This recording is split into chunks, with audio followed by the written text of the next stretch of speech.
हर हर महादेव। देवों के देव महादेव जी के चरण में प्रणाम। मेरा प्रणाम स्वीकार हो। गौरव पार्वती माता के चरण में प्रणाम। गणपत ललनमा के चरण में प्रणाम। सब गुरु भाई बहन के चरण में प्रणाम। माता पिता के चरण में प्रणाम। मेरा प्रणाम स्वीकार हो। गुरु भाई बहन, मैं एक कथा सुनाने जा रही हूँ। इस कथा को पूरा सुनिए, आदि नहीं। आदि सुनने में शिव गुरु का अपमान होता है, पूरा सुनने में ज्ञान होता है। इसलिए कथा को पूरा सुनिए और रहस्य जानिए। जो कथा शिव से जुड़ी होती है वो कथा बहुत सुंदर होती है। इसलिए कथा को पूरा सुनिए और रहस्य जानिए। हर हर महादेव, घर घर महादेव। एक राजा थे। उनका 4 बेटे थे। 4 बेटे थे, 4 बहू भी थी। वो बहुत बड़े राजा थे। वो प्रतिदिन शंकर भगवान के पूजा करते थे।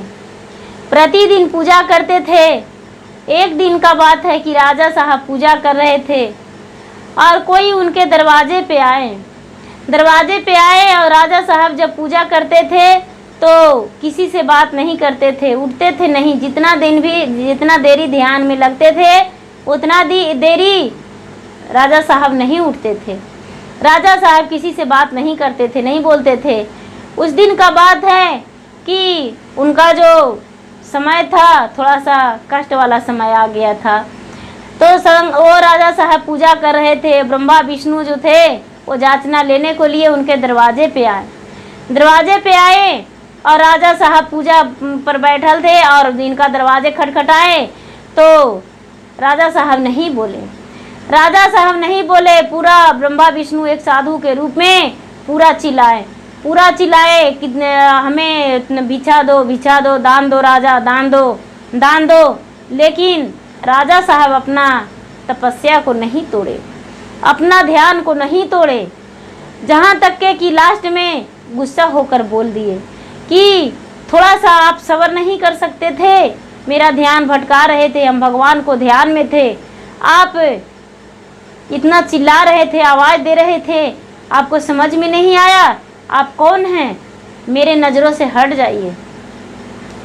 जो ब्रह्मा विष्णु थे वो अपना रूप में आ गए। राजा देखकर चकित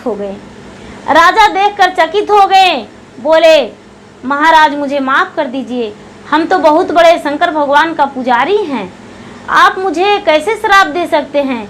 ब्रह्मा जी बोले, आपका हम बहुत बड़ा श्राप दे रहे हैं, आपका सारा धन नष्ट हो जाएगा, आपका दर दर भटकना पड़ेगा, हर ठोकरे खाओगे। ऐसा करके और वहाँ से चल दिए। कितना हूँ राजा विनती किया लेकिन ब्रह्मा विष्णु नहीं सुने। राजा साहब पूरा मूर्छित हो गए। उनको 4 बेटे जब घर आए पूछे, पिताजी क्या हुआ, आप क्यों इतना मूर्छित हैं? राजा साहब बोले, क्या कहूँ, ब्रह्मा विष्णु आए थे भिक्षा मांगने को लिए एक साधु का रूप में। हम पूजा में बैठे हुए थे, ध्यान में लगे हुए थे और उन्होंने बहुत आवाज़ दिए लेकिन हम नहीं बोले, इसीलिए हमको श्राप दे दिए हैं कि तुम्हारा सारा धन नष्ट हो जाएगा। 4 बेटे बोले, पिताजी हम बहुत मेहनत करेंगे धन के लिए, कैसे मेरा धन नष्ट हो जाएगा? बोले, बेटा ये तो अब समय ही बताएगा, इसके बारे में हम कुछ नहीं कर सकते हैं। राजा बहुत चिंतित हो गए। उनका बहू, जो बड़ी वाली बहू थी वो गर्भवती थी। ये 9वां महीना पूरा हो गया था। वो राजा डगरीन बुलाने जा रहे थे। बीच में नदी पड़ गया। जब नदी पड़ गया तो डगरीन को लेकर आ रहे थे गंगा। जब नदी के अरार पर खड़ी थे तो नदी में पूरा बाढ़ आ गया। तो क्या किए, रुआ खरीदे और रुआ खरीद के और उसको नाव बनाए और उसी नाव पे डगरीन को बैठाए और राजा अपने बैठे। राजा भी बैठ गए और डगरीन भी बैठ गई। जब डगरीन बैठ गई तो दोनों आधा नदी आते आते रुआ में पानी पूरा भर गया और राजा बीच नदी में डूब गए। जो डगरीन थी वो तो अभग चभग के निकल गई, लेकिन राजा डूब के दह के वहाँ से चल गए। दह के चल गए। और ये बेचारी जो रानी थी, गर्भवती थी, वो छटपटाते किसी तरह से वो बच्चे का जन्म दे दी। उसे लड़का पैदा ले लिया, लेकिन राजा दह के गंगा में चल गए। यहाँ सब लोग आसरा देख रहे थे, लेकिन राजा लौटकर नहीं आए। वो बेचारे दहते बहुत दूर चल गए, इतना दूर चल गए कि कहना नहीं है। एक किनारे में लग गए, अपना राज से दूसरा राज में जाकर लग गए। तो एक सियार एक सियारिन थी। वो क्या किया, मरे हुए मुर्दा समझ के दोनों ऊपर खींच के और राजा को खाना चाहा। तो राजा जो थे, इनका शरीर अमर था। ये पूजा इतना बड़ा पुजारी थे कि शंकर भगवान इनका शरीर को अमर कर दिए थे। जो सियार खाना चाहा तो ये राजा बेहोश पड़े थे। ये पानी से उग डूब होकर बेहोश थे। तो राजा सियार खाने को लिए सोच रहे हैं, तो कह रहे हैं, हाथवा जे छुई रानी अमृत जे मिल है हो, गोड़वो में मिल है अमृत धार हो। मुखवा जे छुई रानी मिले अमृत धरवा हो, खाई के माना मोना करई हो, कैसे में खाई हो, एहू मानुसवा हो, जैसे लगई राजा सहूकार हो।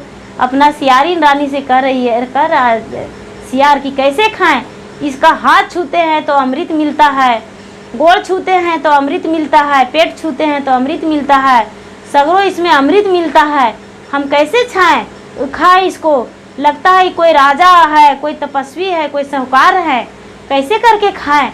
ऐसे जो किया, ऐसे कहा। तो जो सियारिन थी वो भगवान का ध्यान दिया कि भगवान महाराज ये कौन है, एक मुर्दा मुझे मिला है नदी में, हम भोजन करने को लिए लाए हैं इसको, मुझे कुछ ऐसा कर दीजिए कि इसका शरीर हम चीर फाड़ के खाएं। क्यों ऐसे लग रहा है कि इसको हम नहीं खाएं। शंकर भगवान इसको पर आखिर नज़र खोल दिए कि ब्रह्मा विष्णु तो उसे बहुत बड़ा तकलीफ दे दिए हैं, उसको गंगा के धारा में टेल दिए और वो बेहोश पड़ा है, उसको सियार चीर फाड़ के खा जाएगा। वहाँ पर शंकर भगवान अपना दया बरसा दिए। राजा उठ के खड़ी हो गया। राजा जब उठ के खड़ी हो गया तो देख रहे हैं कि सियार और सियारिन वहाँ पे बगल में खाने को लिए तैयारी किए हुए हैं। राजा बोले, भाई तू यहाँ पर क्यों बैठी हो। सियार बोलता है, भाई आप नहीं जानते हो, हम आपको नदी से लाए हैं खींच के आपको खाने को लिए, लेकिन आप तो जिंदा मनुष्य निकले। आप कौन हैं जो पानी में डूबकर भी जिंदा हैं। ये बेचारे कहते हैं, हम एक शिव भक्त हैं, हम एक पुजारी हैं, हम शंकर भगवान के पूजा करते हैं, इसीलिए हम पानी में रह के भी जिंदा हैं। हम अपने बहू के लिए ले जा रहे थे डगरीन, बीच नदी में धारा से उमड़ के हम पानी में दह गए हैं, पता नहीं मेरा कैसी है घर के परिवार। ये सियार बोलते हैं, जाओ राजा अपना घर जाओ, तुम्हें तपस्या से कोई नहीं भंग करेगा। जाओ राजा जाओ, तुम्हें ब्रह्मा विष्णु ने भंग किए थे, वही ने इतना बड़ा कष्ट दिए थे, लेकिन जाओ तुम्हारा बहू सही है, तुम्हारे घर के परिवार सही है, जाओ राजा जाओ। राजा बोलते हैं, कैसे जानते हो कि मेरे परिवार सही है। ये बोलते हैं, हम भी एक सियारू पंडित हैं, मैं तो भोजन जरूर करती हूँ मांसाहारी, लेकिन थोड़ा सा आगे पीछे भी जानते हैं, इसीलिए हम कह रहे हैं। राजा वहाँ से अपना नदी के ओर धर लिए और धीरे धीरे घर आने लगे, लेकिन घर आते आते उनका 12 बरस बीत गया। घर आते आते 12 बरस बीत गया। तब तक राजा का उम्र ढल चुका था। यहाँ चारों बेटे बहू सब आसरा तोड़ दिए थे। किसी का नहीं था आसरा कि मेरा पिताजी आएंगे। सबको लगा कि मेरे पिताजी दह बह के मर गए। डगरीन से पता चला कि वो तो राजा दह गए थे गंगा में। राजा नहीं वापस लौटे। डगरीन तो निकल चुकी थी, लेकिन राजा जो थे गंगा में दह गए थे, पानी में दह गए थे। जब 12 वर्ष बीत गया तो यहाँ आए तो राजा बहुत बड़ा जग रखवाए। घर लौट गए। इसके परिवार देखकर बहुत खुश हो गए और सारा परिवार मिल के और राजा के नाम से जग रखवाए। जब राजा के नाम से जग रखवाए तो वहाँ पर फिर से ब्रह्मा विष्णु आए। फिर से एक साधु के रूप में ब्रह्मा विष्णु आए। राजा पहचान गए। उनके लिए खीर भोजन में बनाए राजा, और दोनों के भोजन करवाए खीर के, और चरण में उनके लिपट गए। चरण में लिपट के और बोले कि महाराज, आप जो कहे वो सच है। मेरा धन तो नहीं नष्ट हुआ, लेकिन तन नष्ट हो जाता। यदि हम शंकर भगवान का पुजारी नहीं रहते तो वो मेरा तन नष्ट हो जाता। हम 12 बरस के बाद भी अपना घर लौट गए। महाराज, अब ऐसा हम भूल नहीं करेंगे, कभी नहीं ऐसा भूल करेंगे। जो हम गलती कर दिए वो दोहरा के गलती नहीं करेंगे। हम ऐसा किसी का अपमान नहीं करेंगे। मैं अपमानित का दंड पा लिया हूँ कि 12 बरस भी जीवित होकर भी अपने परिवार के नजर से दूर हो गए, अपना संपत्ति से दूर हो गए। हम दर दर भटक गए, ठोकरे खाए, तब हम वापस अपना धन पा पाए और मेरे परिवार मिला। महाराज, सच बोले कि आपका सब कुछ नष्ट हो जाएगा। नष्ट तो हो ही गया। जो आप कहें वो सच था। अब ऐसा नहीं करेंगे। वहाँ शंकर भगवान फिर प्रकट हो गए और ब्रह्मा जी के बोले, महाराज, आप तो मेरा शीश के मार ही दिए थे, लेकिन जो मेरा सच्चे मन से पूजा करता है उसको हम कष्ट नहीं देते हैं। हम उसको कष्ट से उबारते हैं। जैसे इस राजा मेरा सच्चे मन से पूजा करता था, इसीलिए हम राजा को सच्चे दिल से उबार दिए और किसी चीज़ का तकलीफ नहीं होने दिए। 12 वर्ष के बाद भी हम इसको अपना घर लौटा दिए। कभी हम इसको किसी चीज़ का दुख नहीं होने दिए। और राजा पे जैसे दया की है शिव गुरु, वैसा ही सब पे दया करेंगे। और शिव गुरु बहुत दयालु होते हैं, दया के सागर होते हैं। हे शिव गुरु, जैसे राजा पे दया किए वैसा ही कथा सुनने वाले पे दया कीजिए, कथा कहने वाले पे दया कीजिए। जो कथा ना सुनते हैं उन पे भी दया कीजिए। हर हर महादेव, घर घर महादेव।